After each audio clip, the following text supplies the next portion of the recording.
पढ़ो, कोई भी किताब अगर पढ़ोगे तो ही अच्छी होती है ना। नेक्स्ट लिखो आप इसमें, हम लोग SO2 के बारे में कंप्लीट कर लिया था। नाउ हम लोग ट्राईऑक्साइड की बात करते हैं। ट्राईऑक्साइड, सल्फर के ट्राईऑक्साइड की बात कर लेते हैं, है ना। तो ट्राईऑक्साइड जो होगा वो क्या होगा, है ना। ट्राईऑक्साइड जो था वो क्या रहेगा, सल्फर का जो ट्राईऑक्साइड था जो कि SO3 था। तो इसमें ये कहा जाता है कि SO3 exist in gaseous phase, gaseous phase, है ना। तो ये ऐसे इस तरीके सिंगल पार्टिकल के फॉर्म में जो है ना, गैसियस फॉर्म में एग्जिस्ट करेगा, एग्जिस्ट करेगा गैसियस फेज, है ना। और ये रहेगा इसका स्ट्रक्चर। sp2 हाइब्रिडाइजेशन होगा। sp2 हाइब्रिडाइजेशन में एक चीज और आती है कि यहाँ पे 3s2 3p4 कॉन्फ़िगरेशन होता है और 3d0 होता है, ठीक है। तो यहाँ पे s के 2 इलेक्ट्रॉन है और p के 4 इलेक्ट्रॉन है।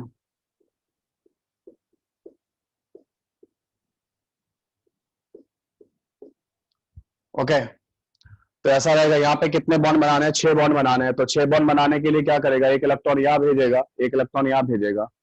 तो सेकेंड एक्साइटेड स्टेट में जाएगा और सेकेंड एक्साइटेड स्टेट में जाएगा,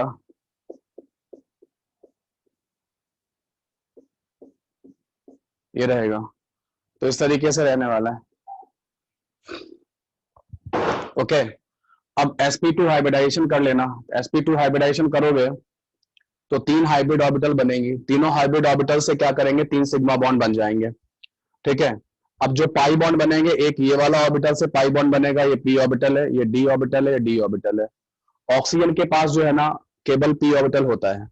तो यहाँ पे जो पाई बॉन्ड बनता है, पाई बॉन्ड कैसा होता है, यहाँ पे p पाई एक पाई बॉन्ड बनता है, क्योंकि सल्फर का p और ऑक्सीजन का p से p पाई बनता है।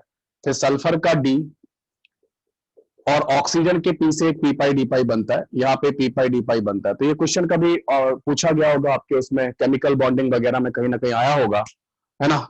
और उसमें क्या है, p पाई d पाई और p पाई d पाई जो है ना, इस तरीके से 2 p पाई d पाई बॉन्ड होते हैं, एक p पाई बॉन्ड होता है। sp2 होता है, प्लेनर होता है, ये इस तरीके से रहेगा। आ रहा बात समझ में, है ना, ठीक है। ओके, नाउ p पाई d पाई इस तरीके, p पाई जो है ना, sp2 हाइब्रिडाइजेशन जो है ना वो हो जाएगा। क्लियर हो गया, तो ये आप कंप्लीट कर लो। ओके, नाउ अब इसमें क्या होता है कि अगर हम सॉलिड स्टेट की बात करें, है ना, सॉलिड स्टेट की बात करें, तो SO3 जब सॉलिड में जाता है तो सॉलिड में इसके 2 स्ट्रक्चर है ना। एक तो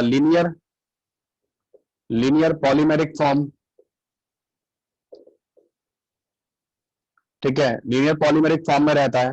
तो लीनियर पॉलीमेरिक फॉर्म कैसा रहता है, लीनियर पॉलीमेरिक फॉर्म में इस तरीके से रहेगा।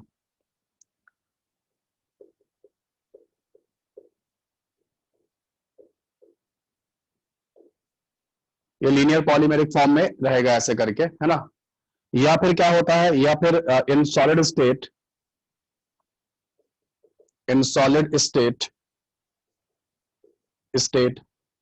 एग्जिस्ट एज साइक्लिक ट्राइमर, है ना। साइक्लिक ट्राइमर का मतलब क्या हुआ, साइक्लिक ट्राइमर का मतलब ये हुआ कि 3 SO2 पार्टिकल मिलकर, है ना, ट्राइमराइजेशन कर लेते हैं। मतलब ये बन जाएंगे Se3 और Se3O9 बन जाते हैं ना, ये बन जाता है ऐसे करके। तो साइक्लिक ट्राइमर बन जाता है, ठीक है, ये साइक्लिक ट्राइमर बनेंगे। अब ये जो साइक्लिक ट्राइमर बन रहा है, इस साइक्लिक ट्राइमर का जो स्ट्रक्चर बनेगा, सिंपल है कि सल्फर के 3 पार्टिकल लगा दो ऐसे करके, ये 3 सल्फर हो गए, ठीक है। अब ये तीनों सल्फर में को जो जोड़ना है वो ऑक्सीजन से जोड़ लेना है ऐसे करके, तो साइक्लिक बन जाएंगे ऐसे। और फिर क्या होगा, फिर आपको यहाँ पे 2 बॉन्ड लगा देना है इनके साथ ऐसे, 6 बॉन्ड बनाता है सल्फर एटम। तो साइक्लिक ट्राइमर का स्ट्रक्चर बन जाएगा, है ना। साइक्लिक ट्राइमर का स्ट्रक्चर जो है ना वो मैंने यहाँ पे बनाया हुआ है। ये वाला क्वेश्चन IIT में आ भी चुका है, जेई के अंदर आ चुका है। उन्होंने पूछा था कि इसके S3O9 में सल्फर सल्फर बॉन्ड होगा या नहीं होगा, है ना। सल्फर सल्फर बॉन्ड होगा या नहीं होगा, तो सल्फर सल्फर बॉन्ड इसमें नहीं पाया जाता है ना। सल्फर ऑक्सीजन बॉन्ड जो है ना वो पाया जाता है इसके अंदर, ठीक है। तो इस तरीके से जो है ना ये आएगा, बात समझ में आ रही है ना। तो आप इसको इस तरीके से नोट करो, इसके आगे बढ़ते हैं, है ना, नोट कर लो आप इससे।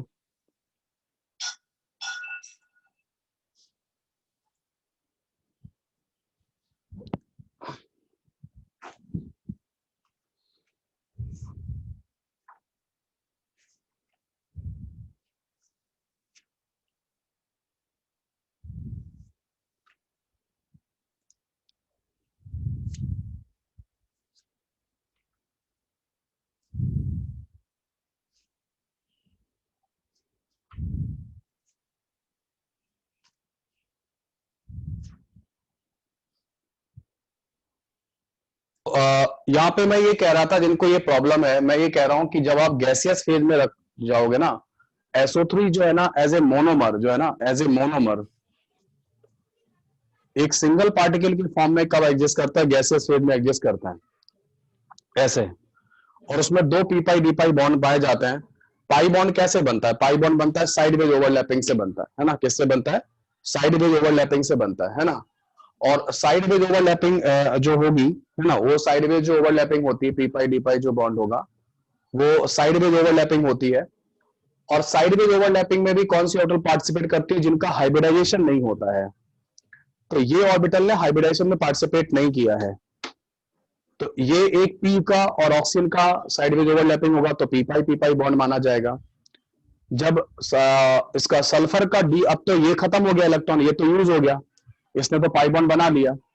अब सल्फर के दो अनहाइब्रिडाइज ऑर्बिटल हैं, कौन कौन से? डी वाले, ये डी वाले, है ना। तो इनसे क्या बनेगा? इनसे भी पाई बॉन्ड बनेगा, इस तरीके से रहेगा, है ना। तो यूट्यूब चैनल पे एक ओवरलैपिंग का एक लेक्चर पड़ा हुआ है, पूरा कंसेप्ट ऑफ ओवरलैपिंग का एक लेक्चर पड़ा हुआ है। वो लेक्चर देखो, उसमें पूरा क्लियर हो जाएगा। पाई निखिल, है ना, ये पाई बॉन्ड कैसे बनाते हैं, क्या बनाते हैं। और अगर केमिकल बॉन्डिंग के लेक्चर देखो वेबसाइट पे, है ना, तो सब पता चलेगा। सब फंडामेंटल्स इनको थोड़ा सा आना चाहिए यार, है ना, ये सब चीजें आनी चाहिए आपको, ठीक है। तो करो इसको कंप्लीट, है ना।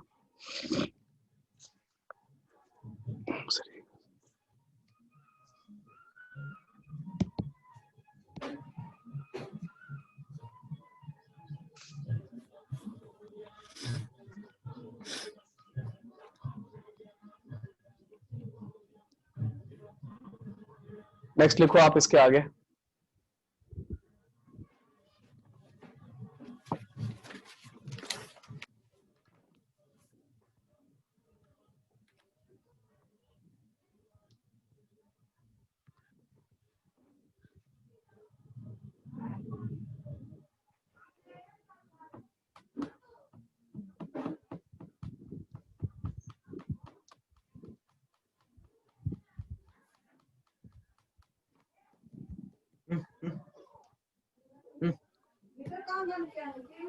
नेक्स्ट है अब सल्फर के बारे में पूरी बात हो गई, अब बात कर लेते हैं सेलेनियम के बारे में, है ना। तो सेलेनियम में क्या होगा? सेलेनियम में होता है SeO2 होता है, ठीक है ना। एग्जिस्ट एज, ठीक है। सेलेनियम ऑक्साइड जो है ना, ये पॉलीमेरिक जिगजैग फॉर्म के जो है ना, व्हाइट क्रिस्टलाइन सॉलिड के फॉर्म में, पॉलीमेरिक जिगजैग के फॉर्म में एग्जिस्ट करता है, और गैसियस फेज में SO2 की तरह रहता है। तो exist as monomer in gaseous phase में एज ए मोनोमर एग्जिस्ट करता है। जैसे आपने SO2 का बनाया था, वैसे ही ये बनेगा। लेकिन इसकी खास बात ये भी है कि SeO2 सॉलिड, ठीक है ना, ये जो है ना, ये एक तरह से अगर हम इसे सॉलिडिफाई कर दें, तो ये फिर क्या होता है? तो फिर ये क्रिस्टलाइन सॉलिड बनता है ना। जब क्रिस्टलाइन सॉलिड बनता है तो जिगजैग फॉर्म की चेक जो होगा इस तरीके से,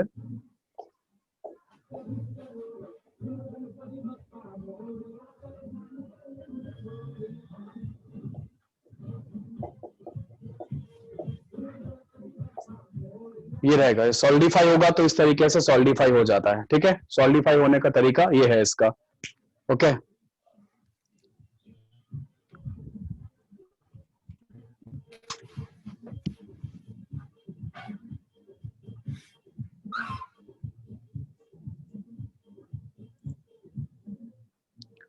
ये हो जाएगा, ओके।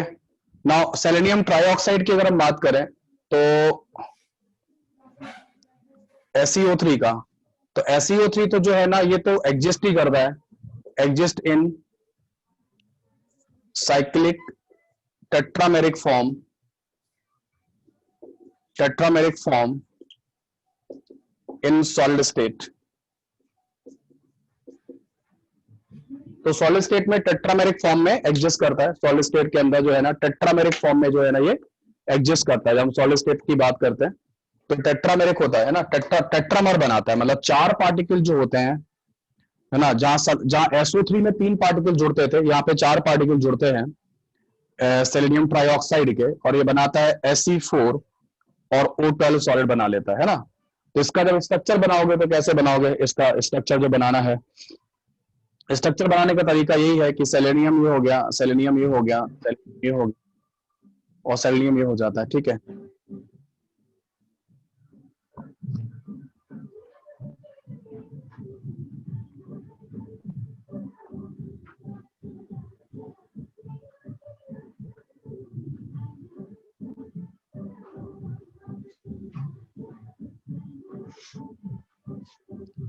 ये इसका हो गया, हो सकता है आपकी बार सेलेनियम वाला पूछा जाए, पहले दूसरा पूछा गया था है ना, तो इस तरीके से ये हो जाएंगे, ठीक है। क्लियर हो गया, चलो कर लो आप इसमें।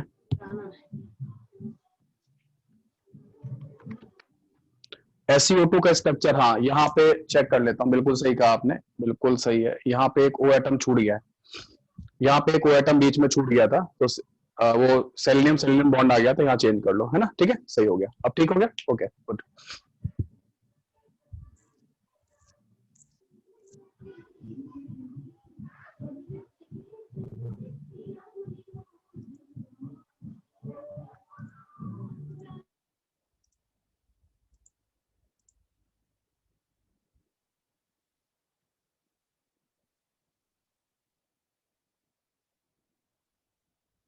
सबको म्यूट कर दिया, अब नहीं आ रही होगी आवाज, देख लो अब ठीक है। जो लोग बाद में ज्वाइन किए होंगे ना तो उनको वो अनम्यूटेड रहे होंगे, है ना। अब नहीं आ रही ना आवाज, ठीक है, ओके डन। तो ये कर लेते हैं, ये कंप्लीट हो गया भाई आपका, है ना। चलो अब एक बहुत, अब जो है ना रिएक्शन विद हाइड्रोजन पढ़ो, नेक्स्ट हेडिंग करते हैं हम लोग reaction with hydrogen, reaction with hydrogen कर लेते हैं, है ना। हटा रहा हूं मैं इसको।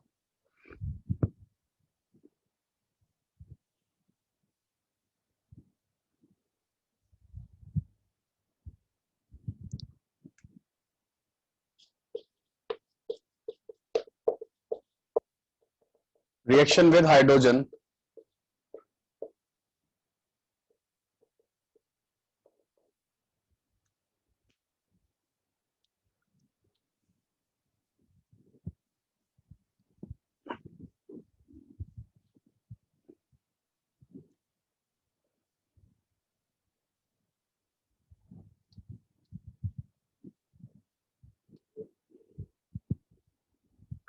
सो रिएक्शन विद हाइड्रोजन में क्या रहेगा, रिएक्शन विद हाइड्रोजन की अगर हम बात करें तो रिएक्शन विद हाइड्रोजन में एक तरह से ये कुछ है कि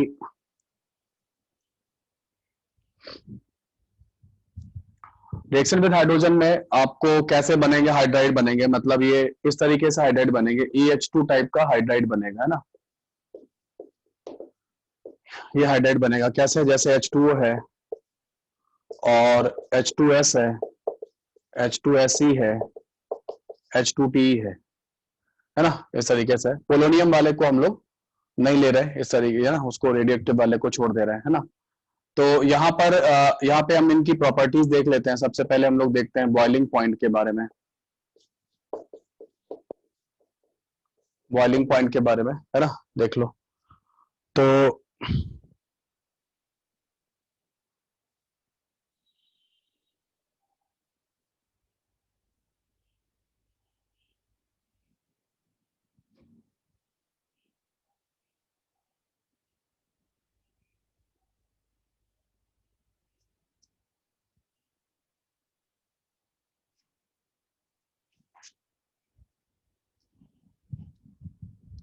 बॉइलिंग पॉइंट के अंदर क्या होगा, बॉइलिंग पॉइंट के अंदर जो H2O है उसका हाईएस्ट आएगा, फिर H2Te का आएगा, फिर H2 मॉलिक्यूलर वेट के हिसाब से ही होना चाहिए मेरे हिसाब से, और उसके बाद या अगर पोलोनियम का भी देख लो एक बार जरा, डेटा आप चेक कर लेना। मेरे हिसाब से तो पोलोनियम का भी मुझे जहां तक याद है कि ये होना चाहिए इस तरीके से, H2PO होना चाहिए यहाँ पे, ठीक है, H2P होना चाहिए, H2SE होना चाहिए और H2S लास्ट में होना चाहिए बॉइलिंग पॉइंट में। क्यों? क्योंकि यहाँ पे क्या होता है, यहाँ पे हाइड्रोजन बॉन्डिंग होती है और काफी स्ट्रॉन्गर हाइड्रोजन बॉन्डिंग होती है, जिसकी वजह से क्या होता है, बॉइलिंग पॉइंट ज्यादा हो जाता है। बाकी इन सब में क्या दिख रहा है, इन सब में मॉलिकुलर वेट का फंडा लग रहा है ना, ठीक है। इसको एक बार चेक कर लेना, बिकॉज ये रेडियो एक्टिव रहेगा तो हो सकता है कुछ गड़बड़ कर जाए, है ना, इसको देख लेना। बाकी आपको बाकी कोई दिक्कत नहीं है, वैसे मेरे हिसाब से 100% ट्रू है, ये ऑर्डर होना चाहिए, है ना, ठीक है। नाउ अब हम लोग बात करते हैं बॉइलिंग पॉइंट के बाद इसमें और देख लेते हैं, एक होता है फिजिकल स्टेट के बारे में भी कभी कभी आता है, फिजिकल स्टेट के बारे में। तो फिजिकल स्टेट में तो भाई वाटर जो है ना, ये तो आपको पता है वाटर कैसे एग्जिस्ट करता है, exist in liquid phase. Water जो है ना एग्जिस्ट करेगा लिक्विड फेज के अंदर, ठीक है। और H2S, H2SE, H2T, तो H2S ये जो है ना, ये सारे के सारे क्या है, ये all are exist in gaseous phase. ये सारे के सारे जो है ना किस में एग्जिस्ट करेंगे, गैसियस फेज में एग्जिस्ट करेंगे, ठीक है। नोट कर लो आप इसको।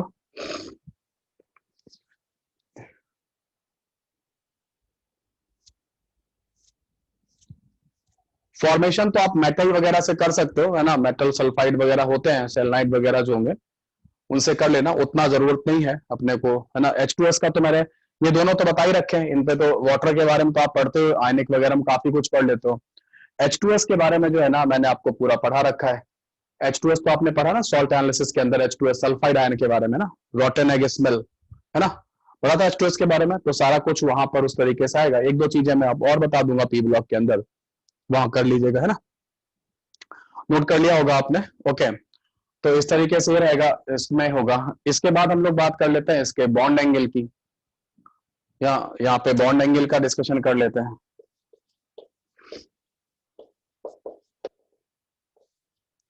तो बॉन्ड एंगल का डिस्कशन अगर करोगे तो उसमें H2O है, H2S है, H2SE है, H2TE है।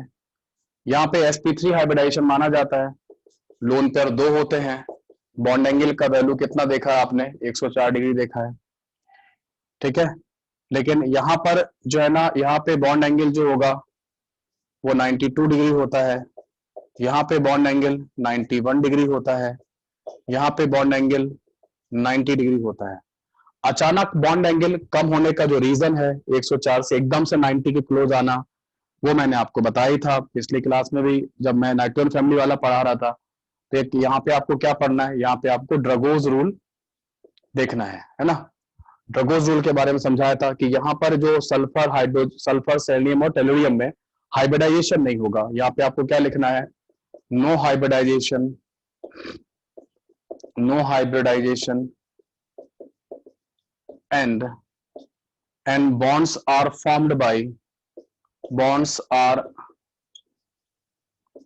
formed by bonds are formed by pure atomic orbitals,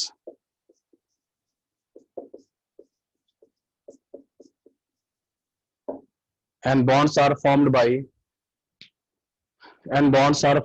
pure atomic orbitals, है ना, and bonds are formed by pure atomic orbitals, है ना, ठीक है। तो इस तरीके से क्या कर सकते हो आप, है ना, ये चीजें हैं इसमें, ये देख सकते हो आप, है ना। और क्या बता दूं आपको, हाँ, रिड्यूसिंग पावर पर thermal stability and reducing power next है।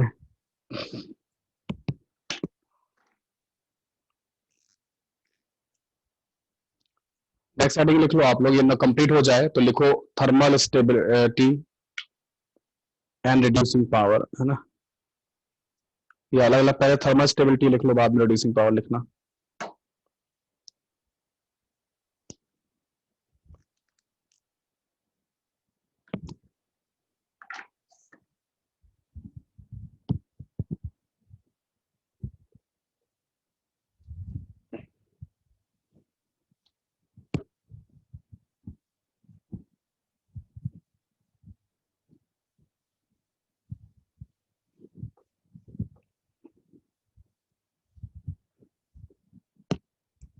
नेक्स्ट हेडिंग लिखोगे और वो है थर्मल स्टेबिलिटी।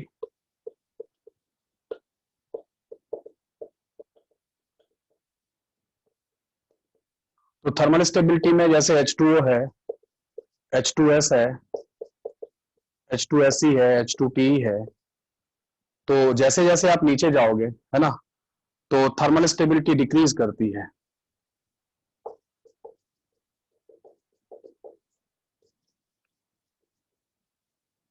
तो थर्मल स्टेबिलिटी जो है ना वो डिक्रीज करती है ना। थर्मल स्टेबिलिटी डिक्रीज करने का जो रीजन है वो कहते हैं कि on moving down the group, on moving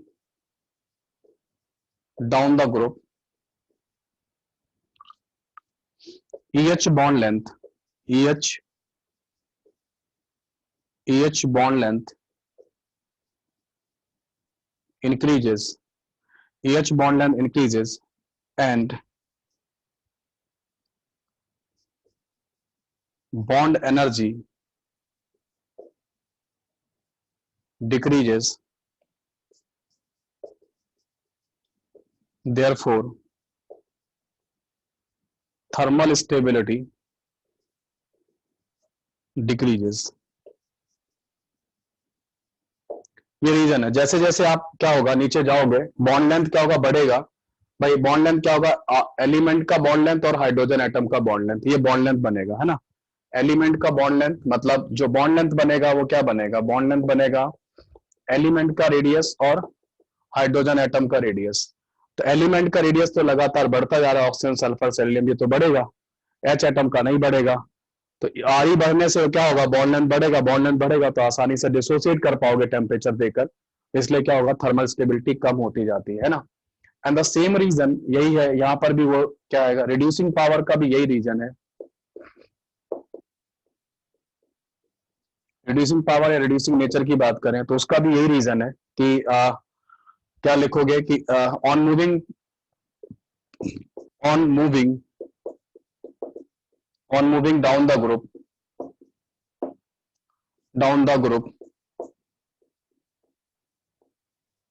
reducing power increases as EH bond energy decreases। तो जैसे जैसे आप नीचे जाते हैं वैसे वैसे जो ये बॉन्ड लेंथ है बढ़ेगा, और क्या होगा यहाँ पे EH बॉन्ड लेंथ जो है ना, EH बॉन्ड लेंथ क्या हो रहा है, EH बॉन्ड लेंथ क्या हो रहा है, बॉन्ड एनर्जी क्या हो रहा है, वो कम होता जा रहा है ना, EH बॉन्ड एनर्जी जो है ना वो कम होता जा रहा है ना।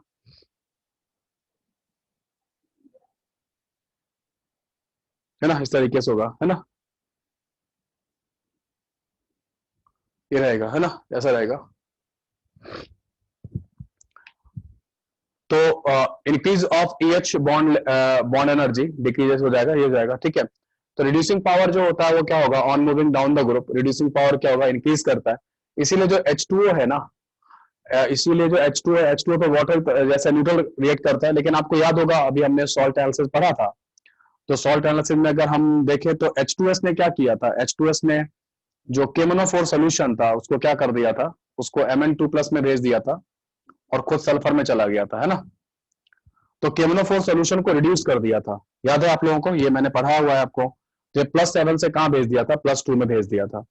तो इस तरीके से आपने देखा कि H2S की रिड्यूसिंग पावर H2O से क्या है, ज्यादा है। क्यों, क्योंकि जब आपका जो EH बॉन्ड है, जो बेसिकली क्या होगा, EH बॉन्ड जो है ना ये वाला, ये बॉन्ड अगर आसानी से टूटेगा तो H एटम आसानी से निकलेगा, H एटम आसानी से निकलेगा, तो क्या होगा, H एटम जब आसानी से निकलेगा, तो H एटम जब आसानी से निकलेगा तो H एटम का निकलना क्या होता है, ऑक्सीडेशन। तो इनका तो हो जाएगा ऑक्सीडेशन, और H एटम जिसके साथ जाके जुड़ जाएगा उसका हो जाएगा रिडक्शन, इस तरीके से होगा।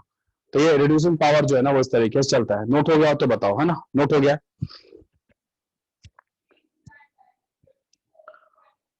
नोट हो गया, है ना, ठीक है।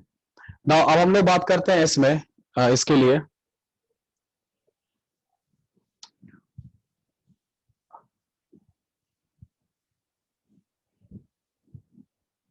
Dipole moment. तो नेक्स्ट हेडिंग आप लोग लिख लो, और वो है डाइपोल मोमेंट, है ना। तो डाइपोल मोमेंट कैसे चलेगा,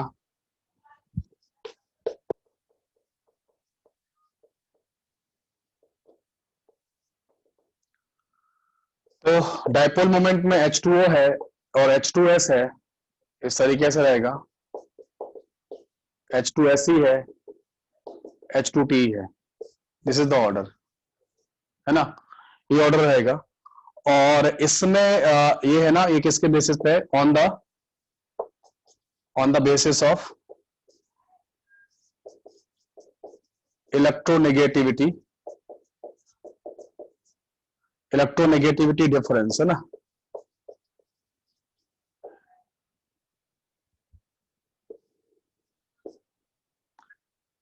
okay, H2O, H2S, H2SE, H2T on the basis of electronegative difference. Electronegative difference के बेसिस पर क्या होगा, है ना, ये रहता है ना, इलेक्ट्रोनेगेटिविटी डिफरेंस के बेसिस पर ये रहेगा, ठीक है।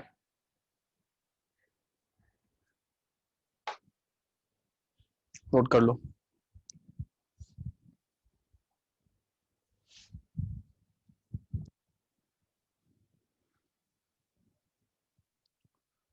ये तो मेन प्रॉपर्टीज हो गई, इनको ही पढ़ना, ज्यादा कुछ आप मत पढ़िए, ज्यादा जरूरत नहीं है इसमें, ज्यादा आता भी नहीं, वरना बहुत सारा टाइम वैसे भी लग रहा है और आगे भी लगेगा, तो इसको नोट करो। आगे बढ़ते हैं, कंपाउंड्स पे आते हैं। कंपाउंड्स जो है ना ऑक्सीजन फैमिली में, तो दो तीन कंपाउंड अपने को पढ़ने हैं, जैसे ऑक्सीजन है, ओजोन है, H2O2 है ना, SO2 कंप्लीट हो चुका है आपका सॉल्ट एनालिसिस में, H2S कंप्लीट हो चुका है सॉल्ट एनालिसिस में। तो अपने को तीन कंपाउंड और पढ़ने हैं, एक तो ऑक्सीजन पढ़ना है अपने को, H2O2 पढ़ना है अपने को, ओजोन पढ़ना है, और थोड़ा सा सल्फ H2SO4 पढ़ना है। बस ये चार कंपाउंड जो है ना पढ़ने, और ये ऑक्सीजन फैमिली भी खत्म होगा।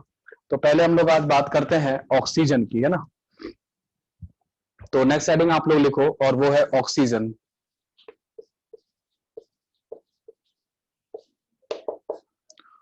तो ऑक्सीजन का जो एग्जिस्टेंस है, बेसिकली एग्जिस्टेंस है ऑक्सीजन का, तो अर्थ क्रस्ट में तो 46% है, और जो एयर है, एयर में हम लोग जो है ना 20% भी मान सकते हैं, 21% भी बाई वॉल्यूम मानते हैं, है ना। 79 और 20 और 1% में सारी दूसरी गैसेस को मानते हैं ना, ऐसा कुछ है। तो ये तो आपका इसमें होगा। इसीलिए जो इंडस्ट्रियल प्रिपरेशन, अगर ऑक्सीजन, लिक्विड ऑक्सीजन वगैरह बनानी होती तो लोग एयर से ही बनाते हैं। एयर से पहले क्या करते हैं, ऑक्सीजन एयर लेते हैं, है ना, एयर को कंडेंस करते हैं, लिक्विफाई करते हैं, लिक्विफाई करने के बाद फिर नाइट्रोजन और ऑक्सीजन को अलग अलग किया जाता है, क्योंकि वो फ्री में अवेलेबल है एयर। तो इस तरीके से जो है ना इंडस्ट्रियल प्रिपरेशन में तो हम लोग एयर का यूज करते हैं। ओके, तो प्रिपरेशन की बात कर लेते हैं, तो कैसे प्रिपरेशन किया जाता है। तो प्रिपरेशन के कुछ मेथड्स हैं, उन पर हम लोग देख लेते हैं कौन कौन से मेथड्स है इसको प्रिपेयर किया जाता है। तो कुछ ऑक्सीजन रिच कंपाउंड होते हैं, उनके डिकम्पोजिशन से कुछ लैब मेथड है।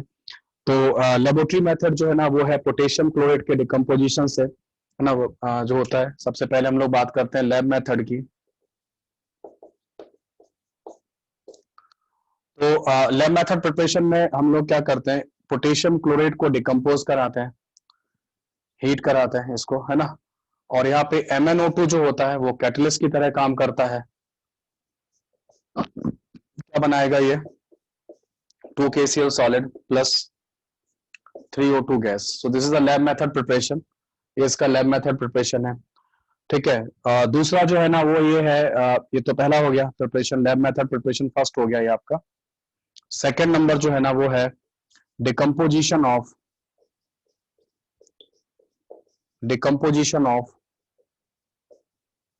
ऑक्सीजन रिच कंपाउंड्स, है ना, decomposition of oxygen rich compounds. तो ऑक्सीजन रिच कंपाउंड्स के डिकम्पोजिशन से, ऑक्सीजन रिच कंपाउंड जैसे KMnO4 है, तो 2KMnO4 का अगर हम डिकम्पोजिशन करें, KMnO4 मतलब यहाँ पे कई सारे ऑक्सीजन एटम है, इसलिए हमने इसको क्या माना हुआ है, ऑक्सीजन रिच कंपाउंड माना हुआ है, ठीक है। तो ये क्या बनाता है, तो ये बनाता है K2MnO4 plus MnO2 plus O2, इस तरीके से बनेगा। KMnO4 के साथ साथ K2Cr2O7 भी एक ऑक्सीजन रिच कंपाउंड माना जाता है। तो K2Cr2O7 पोटेशियम डाइक्रोमेट को भी अगर आप डिकम्पोज कराते हैं, ठीक है, तो क्या बनेगा, तो बनेगा 4K2CrO4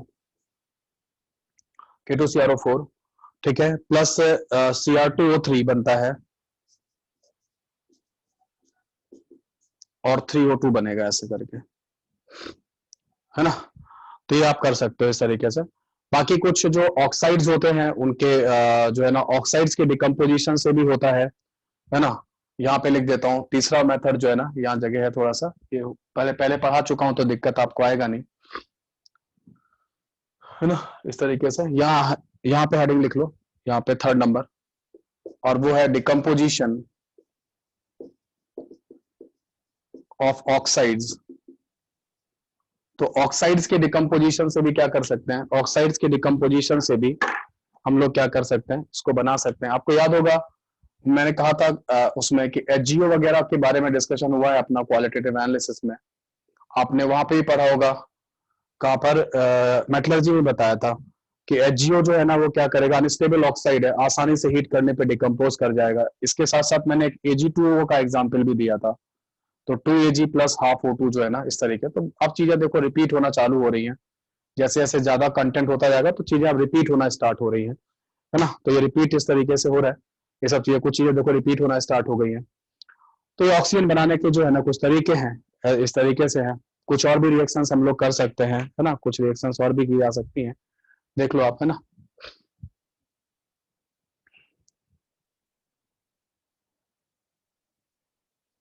पोलोनियम की प्रॉपर्टी मैं इसलिए डिस्कस नहीं कर रहा हूँ। पोलोनियम बेसिकली क्या है, जहां पे रेडियो एक्टिव सब्सटेंसेज है, सुन लो, तो क्या होता है, radio active substances short lived compound है, उनका डेटा एक्यूरेट नहीं होता है, क्योंकि जब आप लैब में बनाओगे तो लैब में बनाने के बाद जब तक आप स्टडी करोगे ना, तब तक वो डिजिनट्रिकेट हो चुके होंगे, तब तक उनका डिके हो चुका होगा, तो प्रॉपर नहीं आता है ना।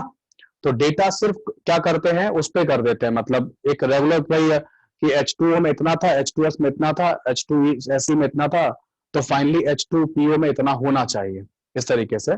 इसलिए मैं उसको छोड़ देता हूँ, उसका डेटा जो है ना नहीं मिलता है ना, ज्यादातर चीजें नहीं आती है ना, इस तरीके से पूछी भी नहीं जाती है।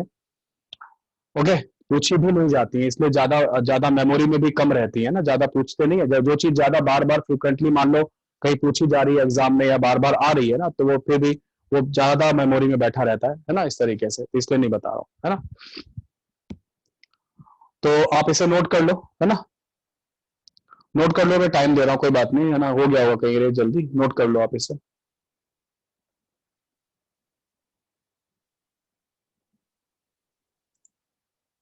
नोट हो गया सब लोगों का?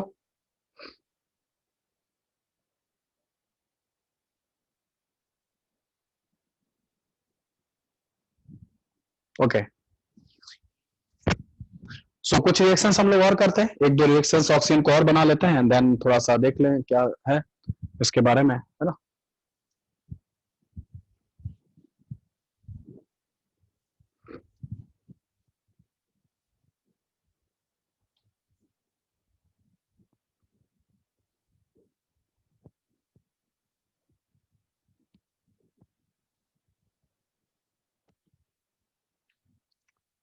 नाउ जैसे कुछ और भी हैं उनके reactions of oxygen rich compound, reactions of oxygen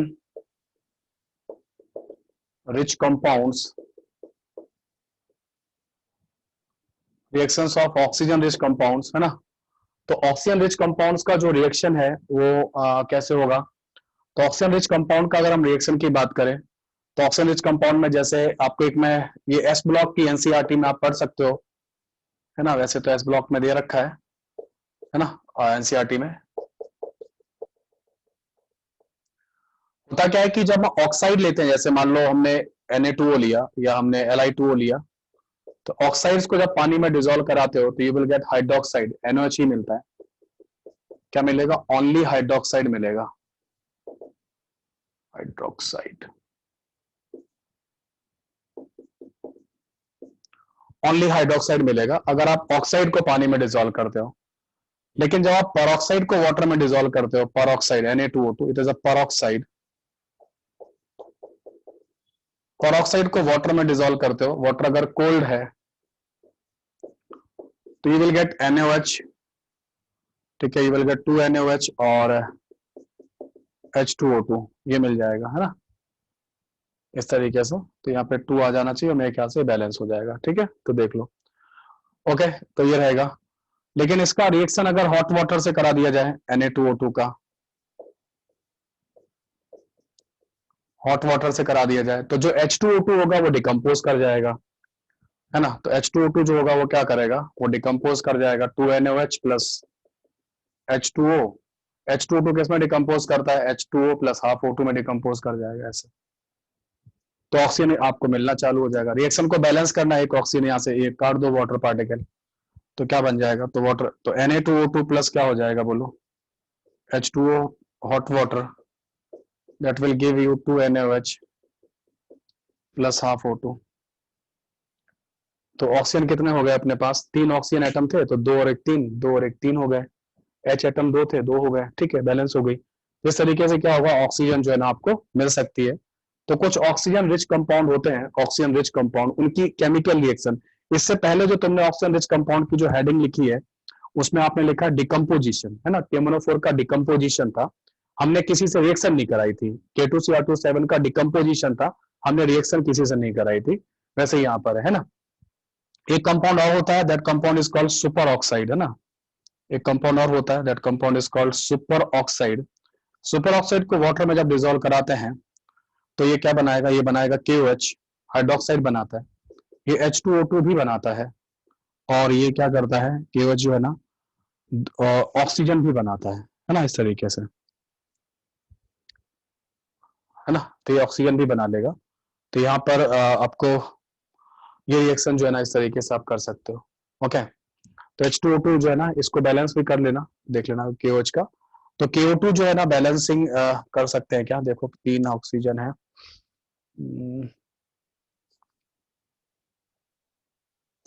3H2O कर लो, तो 3H2O 6 H एटम हो जाएंगे, और 3 2 5 हो गए ना, 6 H एटम के लिए।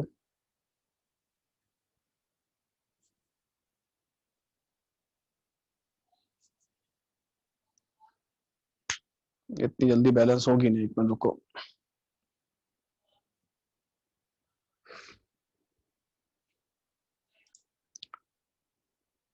ठीक है, ये हो जाएगा। तो यहाँ पे 2KOH और ये बन जाएगा, तो ये आपको यहाँ पे 2 कर लेना इधर पे, ये बन जाएगा। ठीक है, तो ये रिएक्शन इस तरीके से आपका बैलेंस हो जाएगा, है ना। ओके, नाउ अब आगे बढ़ते हैं इसमें, और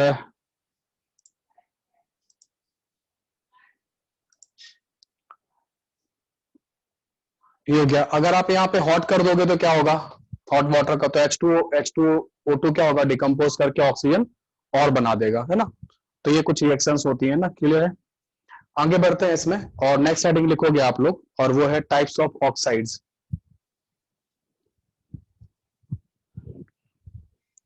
types of oxides, acidic, basic और न्यूट्रल, है ना।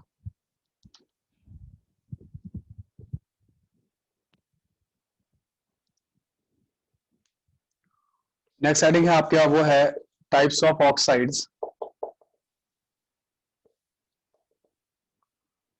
ठीक है, तो टाइप्स ऑफ ऑक्साइड्स में सबसे पहले आप लोग लिख लो एसिडिक ऑक्साइड, है ना, वही पढ़ाने वाला हूं आपको। एसिडिक ऑक्साइड में थोड़ा सा कुछ बताना चाह रहा था, हाँ।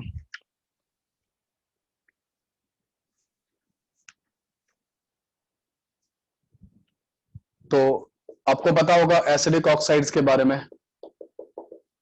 एसिडिक ऑक्साइड कौन बनाता है, हाँ, नॉन मेटल्स के होते हैं। तो नॉन मेटल्स के होंगे तो जैसे CO2 है, SO2 है, NO2 है, नहीं NO2 के यहाँ मत लिखो, और SO3 है ना, N2O5 है। ये सब क्या है, एसिडिक ऑक्साइड है। ओके, दूसरा कैटेगरी कौन सी है, वो है बेसिक ऑक्साइड्स की। बेसिक ऑक्साइड किसके होते हैं, मेटल्स के होते हैं। मेटल्स में जैसे Na2O है, K2O है, MgO है, CaO है, ये सब मेटल के बेसिक ऑक्साइड्स होते हैं। ठीक है,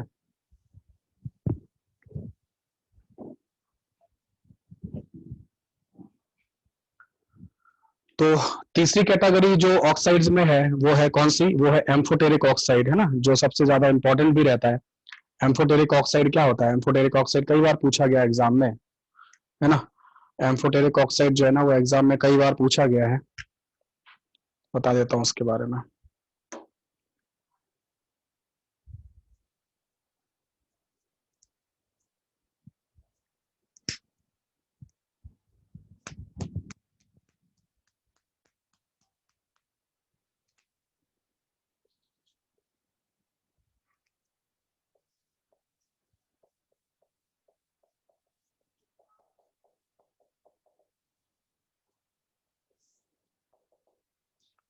एम्फोटेरिक ऑक्साइड्स की बात करें तो एम्फोटेरिक ऑक्साइड क्या होगा? एम्फोटेरिक ऑक्साइड में की मेन पहचान है कि can react with strong acid and strong base. ये इनकी मेन मेन पहचान है। मेटलॉइड के होते हैं लेकिन मेन पहचान ये है, मेटलॉइड का होना जरूरी नहीं है, मेन पहचान तो यही है। तो अगर हम एस ब्लॉक की बात करें तो एस ब्लॉक में जो एम्फोटेरिक ऑक्साइड है वो एक ही ऑक्साइड एस ब्लॉक में है, वो BeO। और उसका जो रीजन है वो ये है कि बेरिलियम का एल्यूमिनियम के साथ एक डायगोनल रिलेशनशिप होता है, और उसकी वजह से क्या होता है, बी ऑक्साइड जो होता है वो एम्फोटेरिक होता है। पी ब्लॉक की बात करते हैं। पी ब्लॉक में बोरॉन फैमिली की अगर बात करें तो बोरॉन फैमिली में बोरॉन एल्यूमिनियम, एल्यूमिनियम का जो ऑक्साइड होता है Al2O3, ये एम्फोटेरिक होता है। गैलियम का भी Ga2O3 जो होता है वो एम्फोटेरिक होता है ना, एल्यूमिनियम और गैलियम। कार्बन की अगर बात करें कार्बन फैमिली में तो कार्बन, सिलिकॉन, जर्मेनियम, है ना। तो GO2 जो है ना ये होता है जर्मेनियम के बाद टिन, टिन का SnO2 और SnO दोनों होते हैं। इसका PbO2 और PbO दोनों एम्फोटेरिक होते हैं कार्बन फैमिली में। नाइट्रोजन फैमिली की बात करें तो नाइट्रोजन फैमिली में क्या होगा? नाइट्रोजन फैमिली में जो होते हैं एम्फोटेरिक, उसमें है As2O3 आर्सेनिक ऑक्साइड और Sb2O3, ये होते हैं। ठीक है। उसी तरीके से आपका ये है आप ऑक्सीजन फैमिली जो है, ऑक्सीजन, सल्फर, सेलेनियम और टोटेलोरियम के ऑक्साइड हैं, SeO2 वगैरह, TeO2। ये जो है ना ये क्या है, ये आपके एम्फोटेरिक ऑक्साइड्स होते हैं, है ना, इस तरीके से। यहाँ पे कुछ, यहाँ पे लिख देता हूँ इस जगह पे, यहाँ पे जगह है थोड़ी सी, आप नोट करो। तो डी ब्लॉक के, अगर डी ब्लॉक के ऑक्साइड्स की बात करें, डी ब्लॉक में जिंक ऑक्साइड को हम एम्फोटेरिक मानते हैं। ठीक है। Cr2O3 एम्फोटेरिक होता है, CrO2 एम्फोटेरिक होता है ना, इस तरीके से। और PDO, पैलेडियम का भी ऑक्साइड जो होता है, PDO, PDO, है ना, पैलेडियम ऑक्साइड। ठीक है। ये भी क्या होता है, एम्फोटेरिक होता है। तो इस तरीके से जो एम्फोटेरिक ऑक्साइड्स हैं उनका मैंने आपको क्या बना दिया है, लिस्ट बना दिया है। ठीक है। तो ये मेन मेन जो है ना एम्फोटेरिक ऑक्साइड्स हैं, इनको आप लोग कर लो। ये मेन एम्फोटेरिक ऑक्साइड है, एम्फोटेरिक ऑक्साइड दोनों से रिएक्ट करेंगे। ओके। और कुछ होते हैं हमारे न्यूट्रल ऑक्साइड्स।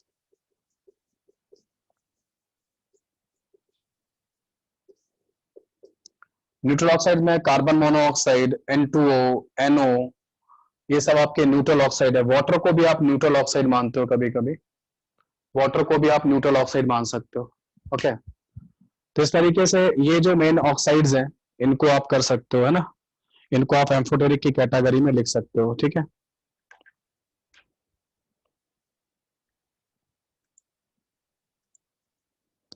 कोई डाउट हो तो बताओ, और बाकी नहीं तो आगे बढ़ते हैं।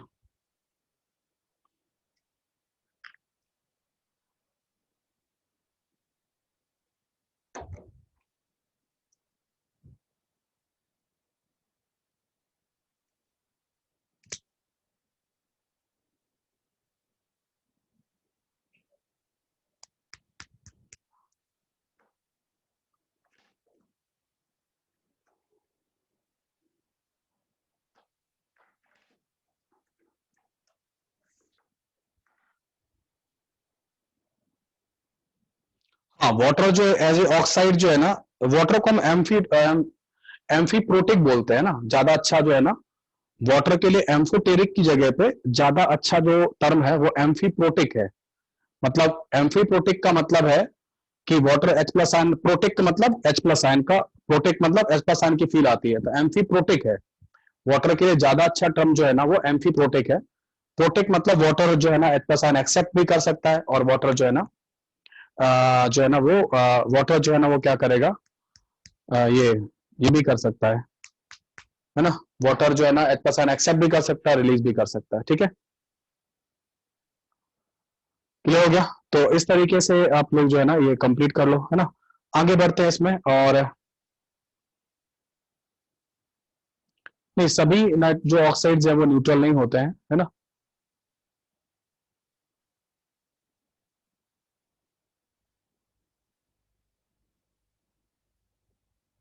वाटर का तो ये ऑक्साइड माना जाएगा, है ना, वाटर का तो ऑक्साइड ही माना जाएगा। ठीक है,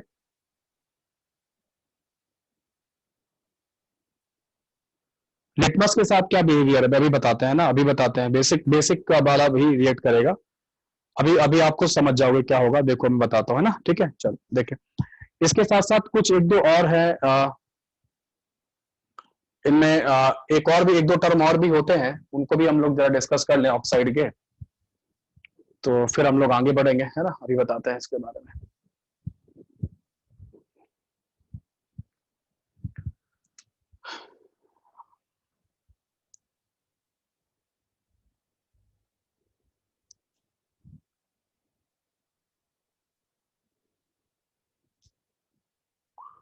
एक होता है मिक्स्ड ऑक्साइड, एक टर्म और भी आता है, कभी आ गया तो आप लोगों को नहीं, नॉलेज नहीं होगा तो नहीं कर पाओगे। मिक्स्ड ऑक्साइड करके भी होता है ना। तो मिक्स्ड ऑक्साइड क्या होता है, ये this contains two simple oxide, है ना, या सिंपल या नॉर्मल, नॉर्मल ऑक्साइड्स रहते हैं इनमें। ठीक है, टू सिंपल या नॉर्मल ऑक्साइड जो है ना इसके अंदर, मिक्स ऑक्साइड के अंदर रहते हैं। ठीक है, नाउ अब इसमें क्या होगा, इसके केस में यहाँ पर कि जैसे हम लोग बात करते हैं Fe3O4, फेमस होगा आपके लिए, क्या था ये, इसके अंदर दो ऑक्साइड होते हैं, FeO और, ठीक है, इसका combination of FeO dot Fe2O3, इस तरीके से। तो यहाँ पे +2 ऑक्सीडेशन नंबर में फेरस ऑक्साइड है, और ये फेरिक ऑक्साइड का कॉम्बिनेशन है, इसलिए हम लोग इसको मिक्स्ड ऑक्साइड कहते हैं। ऐसे ही कंपाउंड होता है Mn3O4, है ना। तो Mn3O4 में हम लोग देखते हैं तो इसमें 2MnO डॉट MnO2 होता है, यहाँ पे +2 वाला है, यहाँ पे +4 वाला है ना। ऐसे एक कंपाउंड होता है Pb3O4, तो ये क्या होता है, ये होता है 2PbO डॉट PbO2, तो ये +2 होगा, ये +4 होगा, इस तरीके से, है ना।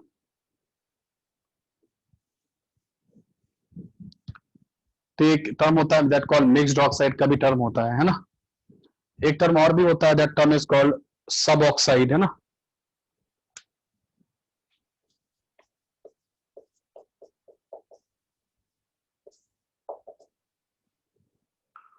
ठीक है, तो सब ऑक्साइड में कहते हैं they contain less oxygen than the permitted by normal valency, है ना। These contains these contains less oxide, less oxygen than permitted by normal valency.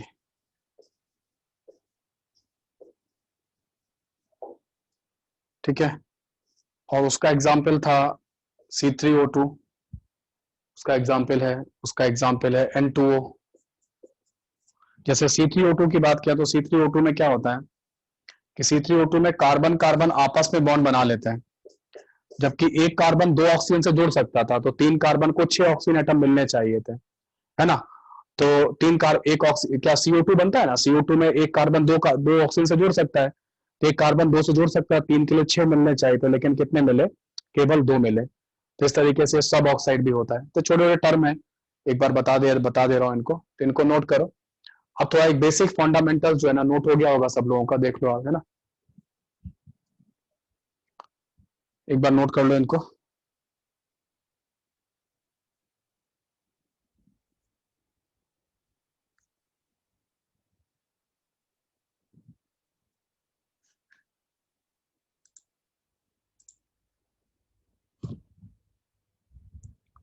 ठीक है।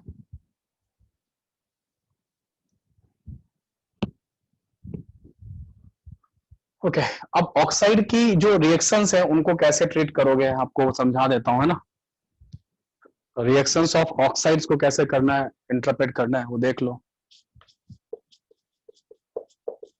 रिएक्शंस ऑफ ऑक्साइड, ये सबसे फंडामेंटल चीज है जो मैं बता रहा हूं।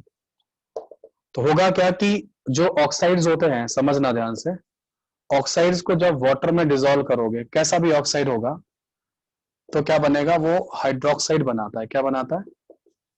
हाइड्रोक्साइड बनाता है, ठीक है। अब ये जो हाइड्रोक्साइड बनेगा, है ना, जैसे कि अगर ये आपका E2O करके कोई ऑक्साइड है, E फॉर एलिमेंट है ना, तो यहाँ पे एक हाइड्रोक्साइड बनेगा, वो होगा EOH ऐसे करके, ये होगा। अब इसके तीन नेचर संभव हैं। ये जो हाइड्रोक्साइड है एसिडिक नेचर का भी हो सकता है ना। ये हाइड्रोक्साइड जो, यहाँ सुनना, यहाँ बहुत अच्छे सुन लेना, या ये बहुत कंसेप्चुअल बात बता रहा हूँ, बहुत फायदा होगा आपको। एसिडिक ऑक्साइड होगा, और ये बेसिक भी हो सकता है, ये हाइड्रोक्साइड, और ये एम्फोटेरिक भी हो सकता है। तीन काम हो सकते हैं इसमें। बस एक ही चीज जो स्टूडेंट को समझ में नहीं आ रही होगी, आपको लग रहा होगा कि यार हाइड्रोक्साइड जब लिखा जाता है तो सबको OH की फील आती है। किसकी फील आती है? OH की फील आती है। तो OH की फील आने से क्या होता है ना, हाइड्रोक्साइड का जो OH का जो फील आता है, ठीक है, उस OH से बेसिक का जो है ना, बेसिक नेचर का फील आता है कि यार ये जो है ना बेसिक होना चाहिए। बट मैं आपको समझा रहा हूँ कि हाइड्रोक्साइड एसिडिक भी होते हैं। कैसे? हाँ, लेकिन केमिस्ट्री में क्या अरेंजमेंट किया गया कि जब हाइड्रोक्साइड एसिडिक होंगे तो उनको हम लोग क्या कहते हैं, उनको हम लोग, है ना, उनको हम लोग एक नया नाम देते हैं, उसको बोलते हैं ऑक्सी एसिड्स। सुन लिया? जब भी कोई ऑक्साइड पानी में डिसॉल्व होकर हाइड्रोक्साइड बनाएगा और वो हाइड्रोक्साइड कैसा होगा, एसिडिक होगा, तो उसका नाम क्या होगा, ऑक्सी एसिड होगा। और ये पक्के से जो ऑक्साइड होगा वो नॉन मेटल का ऑक्साइड होगा। ये पक्के से क्या होगा, नॉन मेटल का ऑक्साइड होगा, है ना, क्लियर हुआ। तो ये अगर यहां दाओगे ऐसे करके, तो फिर ये पक्के से किसका ऑक्साइड होगा, नॉन मेटल ऑक्साइड होगा। क्योंकि नॉन मेटल के ऑक्साइड कैसे होते हैं, एसिडिक नेचर के होते हैं। तो अगर आपको ऑक्सी एसिड मिल रहा है और अगर बेसिक मिल रहा है तो मेटल का होगा, और ये भी मेटल का ही होगा, है ना। ये पक्के से किसका होगा, ये मेटल का होगा। ये किसका होगा, ये नॉन मेटल का होगा। ये किसका होगा, ये मेटल का, और ये होगा मेटल, और ठीक है, ये होगा मेटलॉइड।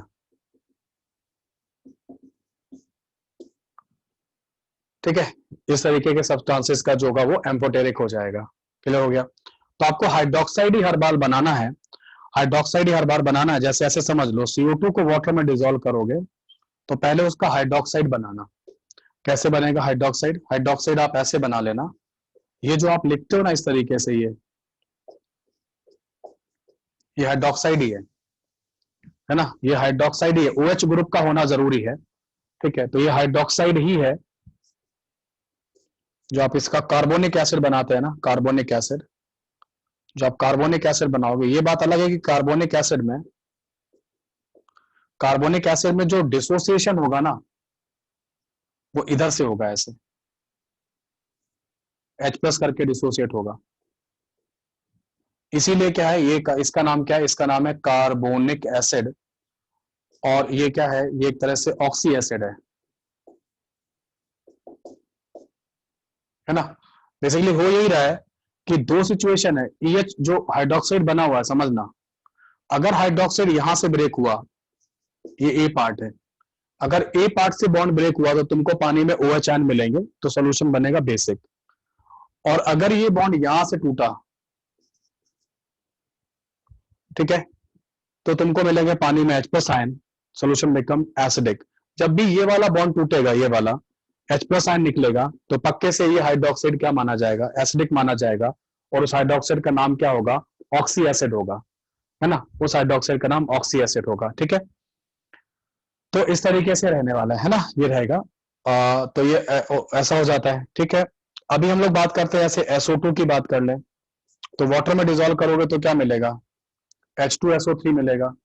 H2SO3 को आप चाहो तो आप उसे SO और 2OH होल ट्वाइस ऐसे लिख सकते हो, तो OH आयन का फील आ जाएगा। हाइड्रोक्साइड वाली जो फील है वो आपको यहाँ आ जाएगी। ओके, बट ये बात अलग है कि इसका OH ग्रुप नहीं निकलेगा, H+ आयन निकलेगा, है ना। लेकिन जब हम NaOH की बात करें, Na2O की बात करते हैं, तो Na2O को वाटर में डिसॉल्व करोगे तो यू विल गेट 2NaOH। ऐसे आप K2O को पानी में डिसॉल्व करोगे तो यू विल गेट 2KOH, ये मिलेगा। और उसका जो रीजन है वो यही है कि यहाँ पर जो रीजन मैं आपको बताता हूं कि जो ऑक्साइड आयन होता है ना, ऑक्साइड आयन, उसको जब आप पानी में डिसॉल्व कराते हो तो 2OH आयन मिलते हैं। इसके जो इक्विलिब्रियम कांस्टेंट का जो वैल्यू आता है वो 10⁻+12 आता है। ये रिएक्शन बहुत ज्यादा फेवरेबल है ना। तो हुआ क्या यहाँ पे, आप जो Na2O वाला जो रिएक्शन है, ये वाला जो Na2O वाला रिएक्शन है, उसमें क्या हुआ, क्या आप इस बात से एग्री करते हो कि जो हमारा Na2O है, Na2O is an ionic compound, इसके पास 2 Na+ आयन है और एक ऑक्साइड आयन है। इसके पास 2 Na+ आयन है और एक ऑक्साइड आयन है, ठीक है। तो Na+ आयन ऑक्साइड आयन में जो होगा, ऑक्साइड आयन तो क्या करेगा, पानी से रिएक्ट करेगा और 2OH आयन बना देगा। ये 2 Na+ और ये 2OH आयन मिलके क्या करा देंगे, 2NaOH बना देंगे। तो इस तरीके से क्या हो रहा है, इस तरीके से यहाँ पे जो हाइड्रोक्साइड बन रहा है वो बेसिक हाइड्रोक्साइड बन रहा है। तो किस तरीके से बनाते हैं सब चीजें, ये समझ में आपको आ गया होगा, है ना। इस तरीके से करते हैं, नोट कर लिए।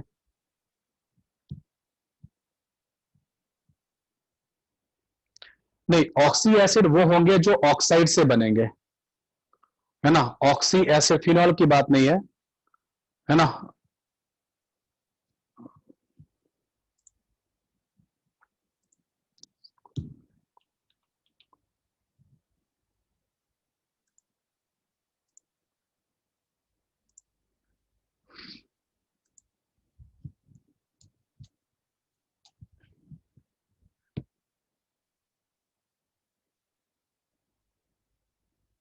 ठीक है, तो जो फिनॉल, फिनॉल भी एसिडिक होता है, लेकिन फिनॉल जो है ना किसी ऑक्साइड का पार्ट नहीं है। जब वो आप ऑक्साइड से कुछ बनाएंगे तो हो जाएगा, ठीक है, इस तरीके से।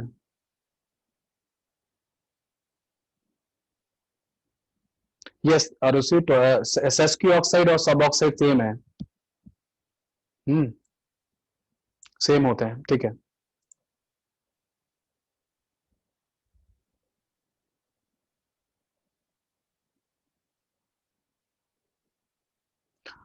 क्योंकि एम्फोटेरिक में इसलिए बोला है मैंने, क्योंकि जो नॉन मेटल होंगे, नॉन मेटल तो हमेशा क्या बनाएंगे, एसिडिक ऑक्साइड ही बनाएंगे। जो एम्फोटेरिक होगा वो क्या करेगा, एम्फोटेरिक वाला जो होगा वो क्या करेगा, वो तब बनता है जब मेटल या नॉन मेटलॉइड होगा, तभी बनेगा, है ना। अदरवाइज जो होगा वो क्या होगा, अदरवाइज जो होगा वो क्या करेगा, इसमें मेटल और नॉन मेटल जो होंगे वो क्या करेगा, है ना। उसमें एसिडिक ऑक्साइड, जो मेटल नॉन मेटल होगा, नॉन मेटल का जो ऑक्साइड होता है वो कैसा होता है ना, वो कैसा होता है, वो एसिडिक ही होगा, है ना, वो एसिडिक ही होगा। मेटल और मेटलॉइड का जो ऑक्साइड है वो कैसा होगा, एम्फोटेरिक होगा, ठीक है। चलिए आगे बढ़ाते हैं आपको, है ना। देखो, अब हम बात करते हैं एम्फोटेरिक ऑक्साइड्स की, है ना। एम्फोटेरिक ऑक्साइड की बात कर लेते हैं।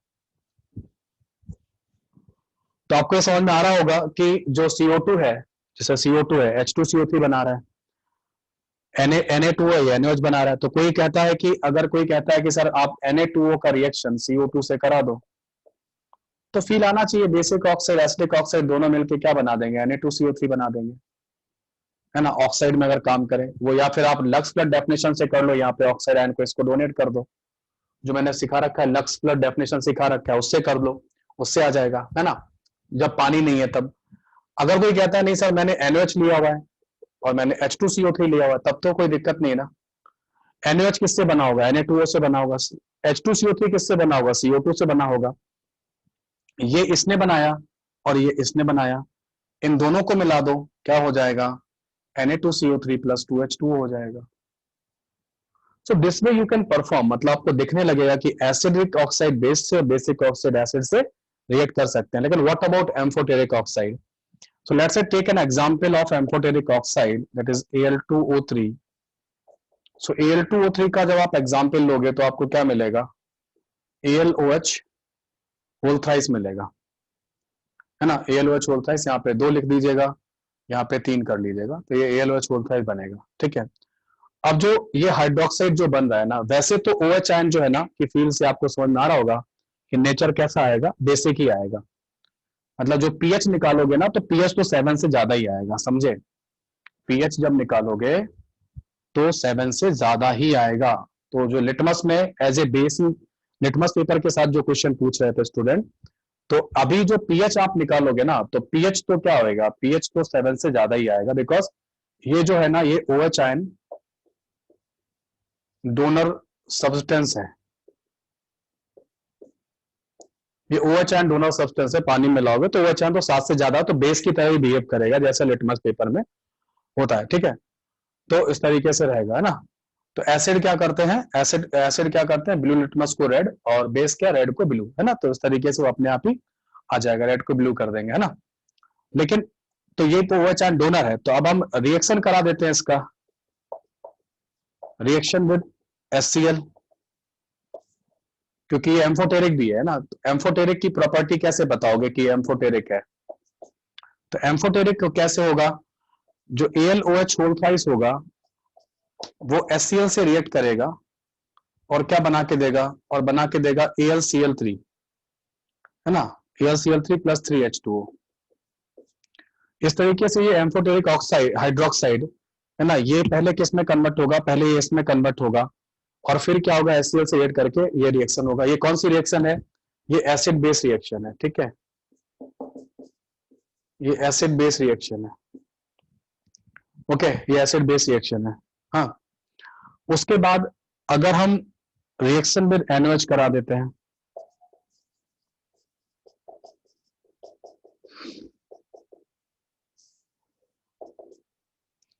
रिएक्शन विद NaOH करा देते हैं, ठीक है। तो रिएक्शन विद NaOH में क्या होगा, रिएक्शन विद NaOH में क्या रहता है कि जो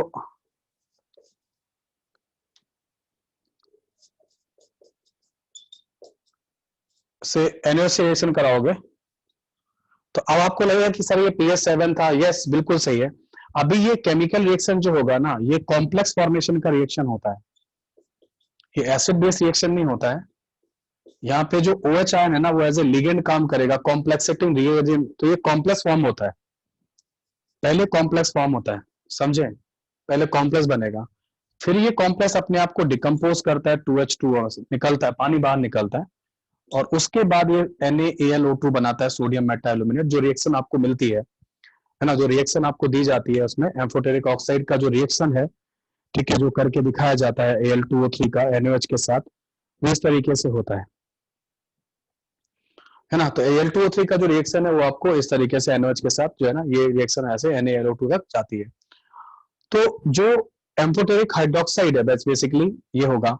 तो मेरा कहना यही है कि ऑक्साइड कोई भी हो उससे हमेशा क्या बनाओगे, है ना, ऑक्साइड कोई भी हो उससे हमेशा क्या बनाओगे, हाइड्रोक्साइड बनाओगे। हाइड्रोक्साइड के 3 नेचर हैं, एसिडिक, बेसिक और एम्फोटेरिक। एसिडिक होगा तो वो जो हाइड्रोक्साइड है उसका नाम ऑक्सी एसिड होगा और वो H+ आयन डोनर होगा, ठीक है। लेकिन अगर बेसिक है, ठीक है, तो वो पक्के से OH आयन देगा, और अगर एम्फोटेरिक है तो उसका फिर रिएक्शन किसके साथ, HCl के साथ और NaOH के साथ, दोनों से हो जाएगा, ठीक है, ओके, इस तरीके से हो जाएगा, है ना। तो यहां पर हो जाएगा, ओके। नाउ अब हम लोग बात करते हैं इसमें, अब आपके डाउट्स लेते हैं, एक आध आप खुद से भी कर सकते हो, है ना।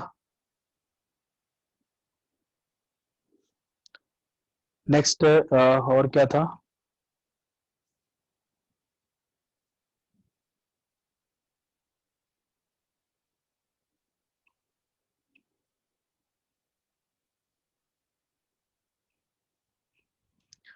Okay done. सो नेक्स्ट आगे बढ़ते हैं इसमें, ये हो गया, देखो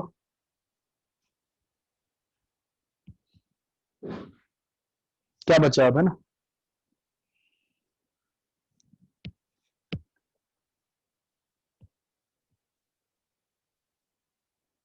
है ना। ऐसे ही आप क्या कर सकते हो, जैसे मैंने आपको एक एग्जांपल और देते हैं एम्फोटेरिक ऑक्साइड का। मान लो एम्फोटेरिक ऑक्साइड अपन ने लिया, कौन सा, जिंक ऑक्साइड लिया।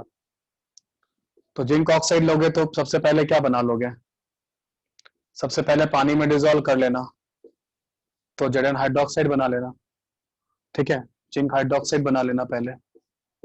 अब इस हाइड्रोक्साइड का दो से रिएक्शन करा सकते हो, HCl से करोगे तो यू विल गेट ZnCl2, और अगर आपने NaOH से किया तो you will get Na2ZnOH whole 4, ये मिलेगा, है ना।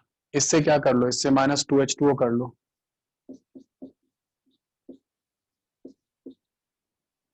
ये बन जाएगा, ठीक है। तो इस तरीके से आप क्या कर सकते हो, रिएक्शन जो है ना बनाना सीख जाओगे, है ना। ऐसे करके मैंने आज रिएक्शन बनाना आपको सिखा दिया है, ठीक है, इस तरीके से, है ना।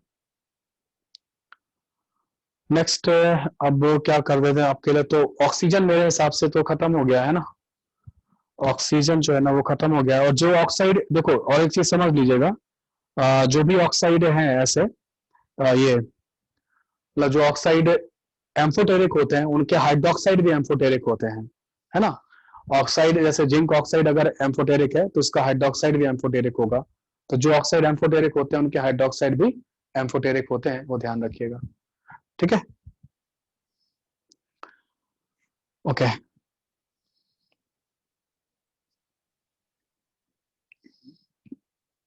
क्या हुआ अर्पित, बोलो, प्रियांशु बोलो क्या हुआ।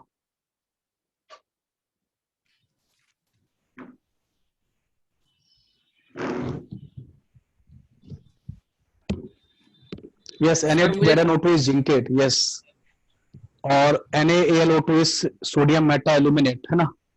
क्लास खत्म हो गई है, बस यहीं तक पढ़ाऊंगा आज, नेक्स्ट क्लास में H2O2 पढ़ाऊंगा। सर मुझे सब ऑक्साइड समझ में नहीं आया सर। एक मिनट रुकना यार, आवाज बहुत कम आ रही है, क्या हुआ पता नहीं। हाँ, ऑक्सीजन मैंने खत्म कर दिया एक तरह से, आप ऑक्सीजन खत्म। हेलो, हाँ बोलो। सब ऑक्साइड समझ में नहीं आया सर।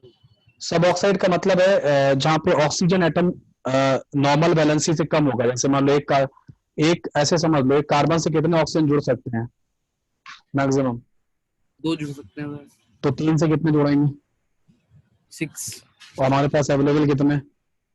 2 हाँ, तो ये सब ऑक्साइड माना जाएगा ना, इसी को सेस्क्यू ऑक्साइड कहते हैं। 4/3 ऑक्सीजन नंबर आएगी, 4/3 को वी कैन राइट 1, एक सही 1/2 ऐसे वर्ड लिख सकते हैं ना, उस तरीके से। बोलो। सर थर्मल स्टेबिलिटी का क्या रीजन बताया सर आपने। थर्मल स्टेबिलिटी जो है ना, वो नीचे जाने पे बॉन्ड लेंथ बढ़ती जाती है, तो डिकम्पोज हो गया, डिकम्पोज आसानी से होता जाता है। नेक्स्ट चैप्टर कौन सा है? नेक्स्ट चैप्टर इक्विवेलेंट कॉन्सेप्ट है। तो सर इससे लिंक है क्या क्या वो अलग ही चैप्टर है, लिंक है पीछे वाले चैप्टरों से। इनऑर्गेनिक से लिंक तो है, अब सारे चैप्टर ऐसे ही हैं, सारे चैप्टर अच्छे अच्छे चैप्टर, जो बहुत अच्छे चैप्टर तो आपके पहले पढ़ा दिए गए, है ना, वैसे ही चैप्टर है। अब जो चैप्टर आएंगे वो पीछे वाले हाँ चैप्टरों से वो इन, हाँ बिल्कुल।